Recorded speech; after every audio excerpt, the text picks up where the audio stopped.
जय श्री कृष्ण। राधे राधे। आइए सुनते हैं झूलेलाल जयंती पर भगवान झूलेलाल कौन है, जानिए उनकी यह कहानी। सिंधी नववर्ष चैत्र माह के शुक्ल पक्ष की द्वितीया तिथि को मनाया जाता है तथा इसी दिन को चेटी चंद और भगवान झूलेलाल की जयंती के रूप में मनाया जाता है। आइए जानते हैं उनकी कहानी। भारतीय धर्म ग्रंथों में कहा गया है कि जब जब अत्याचार बढ़े हैं, नैतिक मूल्यों का क्षरण हुआ है तथा आसुरी प्रवृत्तियां हावी हुई हैं, तब तब किसी न किसी रूप में ईश्वर ने अवतार लेकर धर्मपरायण प्रजा की रक्षा की।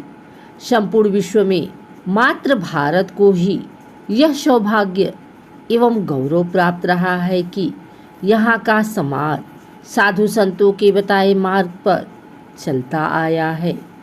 ऐसे ही एक कथा भगवान झूलेलाल जी के अवतरण की है। शताब्दियों पूर्व सिंध प्रदेश में मिर्ख शाह नाम का एक राजा राज करता था।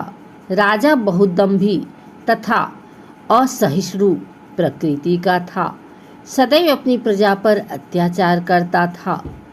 इस राजा के शासनकाल में सांस्कृतिक और जीवन मूल्यों का कोई महत्व नहीं था। पूरा सिंध प्रदेश राजा के अत्याचारों से त्रस्त था। उन्हें कोई ऐसा मार्ग नहीं मिल रहा था कि जिससे वे इस क्रूर शासक के अत्याचारों से मुक्ति पा सकें। लोक कथाओं में यह बात लंबे समय से प्रचलित है कि मिर्ख शाह के आतंक ने जब जनता को मानसिक यंत्रणा दी तो जनता ने ईश्वर की शरण ली। सिंधु नदी के तट पर ईश्वर का स्मरण किया तथा वरुण देव उदेरोलाल ने जलपति के रूप में मत्स्य पर सवार होकर दर्शन दिए। तभी नामवारी हुई कि अवतार होगा एवं नसरपुर के ठाकुर भाई रतन राय के घर माता देवकी के कोख से उपजा बालक सभी की मनोकामना पूर्ण करेगा। समय ने करवट ली और नसरपुर के ठाकुर रतन राय के घर माता देवकी ने चैत्र शुक्ल द्वितीया संवत 1007 को बालक को जन्म दिया एवं बालक का नाम उदय चंद रखा गया। इस चमत्कारी बालक के जन्म का हाल जब मिर्ख शाह को पता चला तो उसने अपना अंत मानकर इस बालक को समाप्त करवाने की योजना बनाई। बादशाह के सेनापति दलबल के साथ रतन राय के यहाँ पहुँचे और बालक के अपहरण का प्रयास किया, लेकिन मिर्ख शाह की फौजी ताकत पंगु हो गई। उन्हें उदेरोलाल सिंहासन पर आसीन दिव्य पुरुष दिखाई दिया। सेनापतियों ने बादशाह को सब हकीकत बयान की।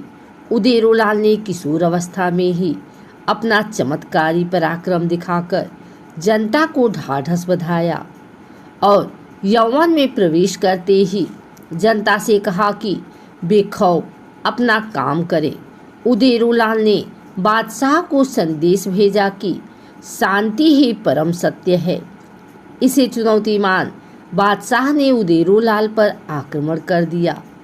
बादशाह का दर्प चूर चूर हुआ और पराजय झेलकर उदेरोलाल के चरणों में स्थान मांगा। उदेरोलाल ने सर्वधर्म समभाव का संदेश दिया। इसका असर यह हुआ कि मिर्ख शाह उदयचंद का परम शिष्य बनकर उनके विचारों के प्रचार में जुट गया। उपासक भगवान झूलेलाल जी को उदेरोलाल घोड़ेवारो, जिंदपीर, लाल साई, पल्लेवारो, ज्योति नवारो, अमरलाल आदि नाम से पूजते हैं। सिंधु घाटी सभ्यता के निवासी चैत्र मास के चंद्र दर्शन के दिन भगवान झूलेलाल जी का उत्सव संपूर्ण विश्व में चेटी चंद के त्योहार के रूप में परंपरागत हर्षोल्लास के साथ मनाते हैं।